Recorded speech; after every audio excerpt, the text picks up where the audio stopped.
여러분 안녕하십니까? 11월 1일 JCN 모닝뉴스입니다. 이태원 참사와 관련해 울산에서도 3명의 사망자가 나왔습니다. 울산시는 합동 분향소를 설치해서 어제부터 운영에 들어갔는데요. 울산시와 울산시 교육청은 각종 행사와 축제를 연기하거나 자제하기로 했고 안전대책 강화에 나섰습니다. 김영환 기자입니다. 헬로윈을 앞두고 발생한 이태원 참사 사고. 현재까지 150명이 넘는 사망자가 나왔고 울산에서도 3명이 사망자 명단에 포함된 것으로 집계됐습니다. 울산시는 시청 시민홀에 합동 분향소를 설치하고 별도 종료 시점까지 운영하기로 했습니다. 희생자들을 애도하기 위한 시민들의 추모 행렬이 이어졌습니다. 정말 참담한 심정이고요. 다시는 이런 일이 발생하지 않도록 좀 시스템 자체가 확 바뀌었으면 좋겠습니다. 김두겸 울산시장과 구군 단체장, 박성주 울산경찰청장 등도 합동 분향소를 찾아 조문했습니다. 이태원 사고 사망자에 대한 애도를 먼저 표하고 싶고요. 우리 울산시에서도 다중이 집합하는 여러 가지 행사에 대해서는 다시 한번 점검을 해야 되겠다. 울산시는 국가 애도 기간인 11월 5일까지 행사와 워크숍은 가급적 취소하고 불가피한 행사는 축소 개최하기로 했습니다. 또 밀집 공간에 대한 안전점검 강화와 행사장의 안전요원을 확대 배치하기로 결정했습니다. 울산에서는 이번 참사와 관련해 30대 여성 2명과 40대 남성 1명 등 3명이 사망한 것으로 파악됐습니다. 특히 기간제 교사 1명이 숨지면서 안타까움을 더하고 있습니다. 우리 선생님 한 분을 포함해서 희생자분들께 애도를 표하고 또 학교에서도 학생들이 많이 참여하는 이런 행사나 또 그런 장소에서 또 안전을 지킬 수 있도록 교육을 철저히 하고요. 울산시 교육청은 사고 관련 학생 등에 대해서는 심리치료를 지원하기로 했습니다. 또 심야 시간 청소년 출입금지 시설 이용 제한과 헬로윈 등 학생이 밀집하는 행사를 제한하도록 조치했습니다. 국가 애도 기간에 적극 동참하고 희생자에 대한 혐오 표현이 발생하지 않도록 지도하기로 했습니다. 이태원 참사 희생자들을 애도하고 추모하기 위한 시민들의 발길이 계속 이어질 것으로 보입니다. JCN 뉴스 김영환입니다. 이태원 사망 참사와 관련해 울산에서도 지자체와 교육청의 행사가 잇따라 취소되거나 연기됐습니다. 울산시는 사회적 경제 녹색 장터와 해오름 동맹 시립예술단 합창 공연을 취소하기로 했고 울산시 교육청은 방과 후 학교 재능스타 페스티벌과 청렴 연수 일정을 모두 취소했습니다. 남구청은 울산 번개시장과 신정시장에서 열릴 예정이던 전통시장 가을 축제를 연기하기로 했고 동구청은 남목 옥류천 이야기길 축제와 주민화합 한마당 행사를 취소하기로 했습니다. 또 북구청은 생활체육 한마당 축제와 철철철 마켓 행사를 축소 개최하고 울주군은 청년주간 행사와 청소년 예술제는 취소, 음식 문화축제는 연기하기로 했습니다. 이태원 참사와 관련해 지자체와 기초의회, 국외 연수와 선진지 견학 등의 일정도 취소됐습니다. 중구청은 11월 1일부터 6일까지 베트남으로 떠날 예정이던 중구청장 국외 출장 일정을 취소했고 동구청은 11월 2일부터 4일까지 제주도를 방문할 예정이던 동구청장 선진지 견학 일정을 전격 취소했습니다. 또 중구의회는 각 상임위별로 일본을 방문하려던 국외 연수를 모두 취소했고 울주군 의회도 11월 3일부터 9일까지 예정된 호주 국외 연수 일정을 취소하고 애도 분위기에 동참하기로 했습니다. 2022 세계 한상대회가 오늘부터 사흘간 울산전시 컨벤션센터에서 열립니다. 세계 한상대회는 재외동포 경제인들과 국내 기업인들이 글로벌 네트워크를 구축하기 위한 국제 비즈니스 행사입니다. 올해 한상대회에서는 리딩 CEO 포럼과 비즈니스 세미나, 기업 전시회와 스타트업 피칭 대회, 청년 채용 현장 면접 등이 진행됩니다. 주최 측은 이태원 참사로 국민이 함께 애도하는 기간이지만 국내외 기업들과 오랜 기간 준비해온 행사여서 불가피하게 진행하게 됐다며 최대한 엄숙하게 진행할 예정이라고 밝혔습니다. 울산과 부산, 경남이 초광역 경제동맹 국비 대응단을 전격 구성하기로 합의했습니다. 세계시도 기조실장은 어제 실무회의를 갖고 세계시도의 경제부시장과 부지사가 공동단장, 예산부서를 실무지원반으로 하는 초광역 경제동맹 국비대응단을 구성하기로 합의했습니다. 국비대응단은 당초 부울경 초광역 발전계획에 1단계 선도사업국비 2,082억 원을 확보하기 위해서 11월부터 국회 대응 등 본격적인 활동에 들어갈 방침입니다. 국내에서 처음으로 원전 해체를 전담할 원전해체연구소가 울산과 부산 접경 지역에 건설됩니다.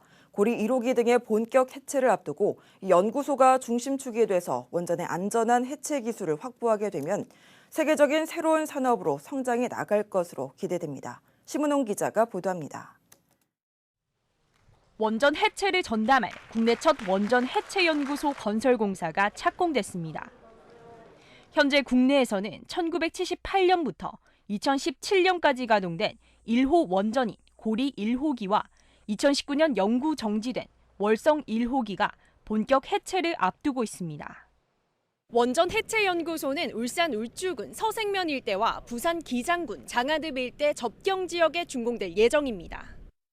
산업통상자원부는 22,500제곱미터 규모의 원전 해체연구소 건립을 위해 지난 2020년 8월 법인을 설립했습니다. 사업비는 모두 2,500억 원이 투입됐으며 사무동과 목동 등 일반 시설은 2024년 9월 준공을, 실증 시험동 등 방사선 관리 시설은 2025년 7월 준공을 목표로 2단계로 나눠 건립됩니다. 내년 중으로 경주에는 중수로 해체 기술원 착공도 예정돼 있습니다. 산업부는 31일 울주군에서 원전 해체연구소 착공식을 열고 해체연구소를 통해 관련 기술을 확보하겠다고 밝혔습니다. 원전 해체연구소를 통해서 안전하고 경제적인 해체 기술 확보에도 최선의 노력을 다하겠습니다. 착공식에는 천영길 산업부, 에너지 산업실장을 비롯해 한국수력원자력 황주호 사장 등 유관기관 관계자 120여 명이 참석했습니다. 원전 해체 연구소는 부산과 울산, 경주에 세계 최고 수준의 연구 시설과 장비를 집적화하여 원전 해체 산업을 육성하고 중소기업을 지원하는 핵심 기관이 될 것입니다. 한편 현 정부가 원전 확대 정책에 총력을 쏟는 만큼 올해 주무부처의 업무 계획에 원전 해체 분야가 빠졌고 원전 해체 연구소 예산도 삭감된 바 있지만 미래의 산업으로 필연적으로 해결해야 할 과제이기도 합니다. JCN 뉴스 심은홍입니다. 울산 농수산물 도매시장 시설 현대화 이전 건립 사업이 행정안전부의 제4차 지방재정중앙투자심사에서 조건부 승인됐습니다. 지난 6월 국비재원 미확정 등의 이유로 재검토 통보를 받은 후 4개월 만에 중앙투자심사를 통과하면서 이전 건립 사업이 속도를 낼 수 있을 전망입니다. 농수산물 도매시장 이전 건립 사업은 1,803억 원이 투입돼 울주군 청량읍 윤리일원에 5만 4천 제곱미터 규모로 조성되며 2017년 준공을 목표로 하고 있습니다. 울산시는 농수산물 유통환경 대응과 지역 먹거리 산업구조 변화를 선도할 수 있는 동남권 최대 거점형 도매시장이 될 것으로 기대하고 있습니다. 울주군이 다른 지역 공공의료시설 현장 방문에 나서는 등 수건사업인 군립병원 설립을 위한 행보에 속도를 내고 있습니다. 이순걸 울주군수는 군의원과 시의원, 울산연구원 관계자들과 함께 어제 1박 2일 일정으로 전북 진안군 의료원과 경남 마산의료원, 부산시 의료원 등 타 지역 공공의료시설 방문에 나섰습니다. 울주군은 이번 방문에서 타 지역 공공의료시설의 실태를 파악하고 지역에 맞는 군립병원의 모델을 정립하기로 했습니다. 울주군은 앞서 속초의료원과 정선군립병원 등도 둘러봤으며 12월 중으로 군립병원의 규모와 설립 방식 등을 결정하기로 했습니다. 울산 다운이 공공주택지구에 들어설 가칭 서사초등학교 신설 사업에 교육부에 4차 중앙투자심사를 통과했습니다. 교육부 중앙투자심사위는 개발지구 내 구체적인 학교 설립 계획과 통학 안전 대책을 보고한 뒤에 추진하도록 하는 조건부 승인 결정을 내렸습니다. 가칭 서사초등학교는 울주군 범사업 서사리 일원에 특수학급 2학급을 포함해 40학급 규모로 2016년 3월 개교를 목표로 학교 신설이 추진될 전망입니다. 전국자동차노조연맹 울산지역버스노조는 어제 기자회견을 열고 울산시의 시내버스 100% 재정지원 방침 철회를 규탄했습니다. 버스노조는 울산시와 버스운송사업조합, 버스노조가 지난해 준공영제 도입에 협약했지만 민선 8기 울산시가 사전 논의 없이 준공영제를 시내버스 재정지원이라는 표현으로 바꾸고 협약을 파기하려 한다고 지적했습니다. 버스노조는 시민과 버스 노동자 등 여러 의견을 반영해서 준공영제를 일관성 있게 추진해 줄 것을 울산시에 촉구했습니다. 울산시의 채무 비율이 전국 4위로 나타나면서 울산시가 허리띠 졸라매기에 나섰습니다. 오늘 이슈인 뉴스에서 자세히 짚어봤습니다.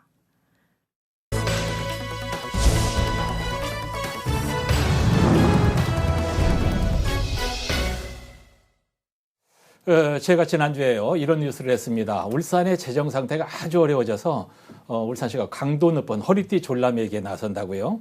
울산시의 채무 비율이 전국에서 3번째로 높다니까 오늘 알았는데 4번째로 높다고 하네요. 심각한 건 맞는데 어떤 상태인지 울산시 이영환 예산 담당관에게 물어보겠습니다. 어서 오십시오. 처음 뵙겠습니다. 네, 반갑습니다. 예산 담당관직을 맡으신 지 얼마나 됐습니까? 지금 올 1월부터 했기 때문에 한 10달 정도 하고 있습니다. 예, 제가 왜 물어보냐면요. 전임 시장 때도 했는지 네. 그건 아니군요. 예.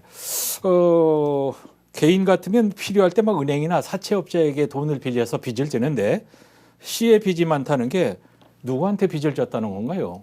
보통 공공기관에서 빌릴 수 있는 부분이 이제 공적 자금이라 그래서 예. 행안부나 기재부에서 운영할 기금들이 있습니다. 거기서 운영할 수 있고 또 거기서 자금을 다 충분히 확보를 못하면 네. 저희가 민간 그 은행이나 금융기관 통해서 차입을 하기도 하는데 예. 저희 같은 경우는 1,300억 정도는 민간에 차입을 했고요. 나머지 금액은 공적 자금으로 지금 대출을 한 상태입니다. 공적 자금은 좀 미뤄도 되지만 개인 빚은 빨리 갚아야죠. 공적 자금 원리금 분할 상한이기 때문에 기간이 상당히 기간이. 길게 돼 있고요. 아하. 지금 1,300억으로 들어와 있는 모집 공채라는 이제 민간에서 빌린 자금은 내년 예. 9월이 만기 도래입니다. 아, 그렇군요. 그러니까 서울의 빚이 제일 많고 다음에 대구고 이제 3번째로 울산이다 했는데 오늘 담당관님한테 방송 전에 물어보니까 우리가 4번째다. 네, 부산보다 저희가 조금 낮아서 4등입니다. 예. 뭐 3번째냐 4번째냐 이건 큰 중요한 건 예. 아니고요. 네. 어쨌든 심각한 상태다. 웬만하면은 시가 빚이 많다는 걸 숨기고 싶어 할 텐데 뭐 말 돌릴 것 없이 이런 빚이 지난 시장 때 많이 늘어났다는 얘기 아닙니까? 네, 맞습니다. 그 말은 맞죠? 네네, 예. 전임 시장이 일을 많이 했다는 거 우리가 인정을 하는데 주로 어디다 그렇게 많이 썼는가요? 크게 보면 이제 경직성 경비가 많이 늘었다고 볼 수가 있는데요. 예. 그 공무원 같은 경우에도 이제 민선 7기 동안 922명이 늘어서 거기에 따른 연간 기준 인건비가 806억 원 정도 발생을 하고 있고요. 33%. 예, 그리고 또 출연 기간이 3개가 생겼습니다. 예.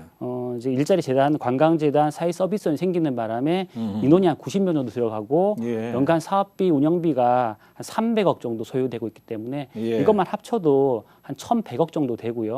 거기다가 아까 말씀드린 채무에 대해서 원리금 상환금까지 치면은 연간 한 1,400억 가까이 되는 그 예산이 예. 고정적으로 투입될 수 있는 구조가 형성이 돼 있습니다. 예. 코로나 때문에 예산이 좀 늘어났다 이것은 우리가 이해할 수 있는데 예, 예. 공무원 정원이 922명이 증원됐다. 네. 예, 그렇군요. 어쨌든 허리띠 졸라매서 좀 갚아 나가야 될 텐데 어떻게 해서 얼마나 갚을 계획인가요? 예, 아까 말씀드린 것처럼 저희가 내년 9월까지 1,300억 갚는 게 가장 큰 숙제가 돼 있는데 네. 지금 민선 8기 들어와서 큰 기조로 건전 재정으로 잡았고 예. 최소 1,000억 정도는 갚는 것으로 당초 예산 작업을 저희가 하고 있습니다. 그래서 1,300을 갚으면 제일 좋지만 1,300을 갖게 되면은 재정 충격이 너무 크기 때문에 예. 일단 1,000억 원 정도는 일시 상한으로 가고 아하. 나머지는 공적 자금으로 원리금 분할 상한으로 장기로 상환하는 걸로 해가지고 예. 정리를 할 계획입니다. 무조건 가능합니까? 사실 총 금액이 예산이 한도가 있기 때문에 예. 채무를 상환하기 위해 가지고는 기존 사업들이나 신규 사업들을 최대한 억제할 수밖에 없는 상태이기 때문에 지출 구조 조정이 반드시 필요한 그런 상황입니다. 예, 필요성은 알겠고요. 근데 이제 시정이 좀 잘 돌아가자면 우리 김두겸 시장이 하고 싶어하는 일이 굉장히 많잖아요. 허리띠 졸라맨다는 게 가능할까요? 네. 쉬운 과정은 아니지만 저희가 크게 두 가지 정도 생각을 하고 있는데요. 강력한 지출 구조 조정, 그리고 공공기관 혁신을 통해 가지고 가용 재원을 최대한 확보한 다음에 전략적 투자, 그러니까 필수적인 복지라든지 SOC 사업들은 반드시 챙겨가겠다라는 예. 기조로 진행할 예정입니다. 선택과 집중을 네, 맞습니다. 예, 네. 하겠다. 네. 이게 조직 개편을 어떻게 할지는 모르겠습니다만은 공무원 숫자를 줄이는 건 불가능할 것 같고요. 네, 엄청난 이제 반발이 있을 테니까 조직 개편은 어떤 방향으로 할 수 있나요?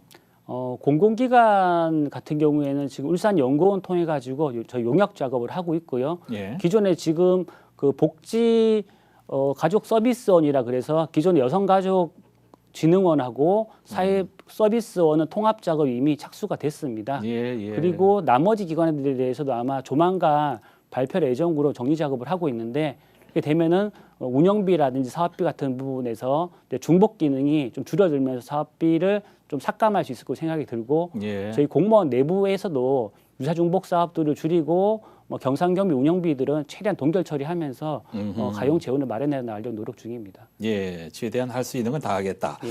자, 허리띠 졸라매는 데는 울산 시민들의 동의가 필요합니다. 네. 그러면 하실 말씀이 있을 것 같고요. 네. 울산시는 앞으로 이제 기존의 확장 재정을 이제 넘어서서 미래 세대의 부담을 최소화하기 위한 건전 재정으로 갈 것이고, 예. 불필요한 가용 재원들은 최대한 기존 사업들을 재구조하면서 만들어내고 전략적 투자로 미래에 할 수 있는 일들은 대비해 나가는 형식으로 앞으로 건전 재정, 전략 재정을 운영할 계획입니다. 예, 오늘 저는 처음 뵙는데 네. 아주 쉽게 설명해 주셔서 감사하고요. 예, 행정고시 출신이시라고요? 네, 맞습니다. 예, 예. 울산시를 위해서 일 많이 해주시기 바랍니다. 이런 일이 있으면 틈틈이 오셔서 설명을 좀 이렇게 쉽게 해주셔도 좋겠고요. 네, 감사합니다. 네, 감사합니다. 울산시 이영환 예산 담당관에게 물어봤습니다. 감사합니다. 감사합니다. 이채희 국회의원은 행정안전부가 발표한 보통교부세 혁신 방안과 관련해 울산 지역 경제가 활력을 찾는 데 도움이 될 것이라고 기대감을 표했습니다. 행안부가 발표한 보통교부세 혁신 방안 가운데는 산업경제 비용을 산업단지 수요에 신규로 반영하고 혁신도시도 산업단지와 기업도시에 준해서 지원하는 내용이 담겼습니다. 또 기업이 지방으로 이전할 경우 지방세 감면액의 300%를 수요에 반영해서 지원하게 됩니다. 이 의원은 기업의 지방 이전에 대한 지원으로 재정 부담이 줄고 보통교부세 증액이 예상된다며 울산시정 안정과 지역경제 활성화에 큰 활력이 예상된다고 밝혔습니다. 강북학교운영위원장협의회는 어제 기자회견을 열고 교권 침해 예방을 위해 맞춤형 인성교육 시스템 마련을 촉구했습니다. 협의회는 지난 10월 20일 울산의 한 초등학교 6학년 남학생이 담임교사의 머리채를 잡는 사건이 발생했다며 울산에서도 연간 수십 건의 교권 침해 사례가 발생하고 있다고 지적했습니다. 이에 협의회는 집단 상담 의무화와 교사의 피해 회복을 위한 프로그램 개발, 가해 학생을 대상으로 한 전문교육시설을 설치할 것을 울산시 교육청에 촉구했습니다. 이에 대해 울산시 교육청은 교권보호 긴급지원팀을 구성해서 교권 침해 발생 시 대응할 수 있는 체계를 갖추겠다고 밝혔습니다. 유니스트 전기전자공학과 변영재 교수팀이 체열을 하지 않고 혈당을 측정할 수 있는 체내 삽입형 전자기파 기반의 혈당 측정 시스템을 개발했습니다. 변 교수팀이 개발한 시스템은 피부를 절개해 피하 지방에 심는 이식형이어서 기존의 효소 기반 센서처럼 매주 교체할 필요가 없어 반영구적입니다. 이에 따라 혈당 측정의 정확도를 높일 수 있고 스마트폰으로 혈당 확인이 가능합니다. 변 교수팀의 연구 결과는 사이언티픽 리포트에 발표됐습니다. JCN 모닝뉴스를 마칩니다. 함께해 주신 여러분 고맙습니다.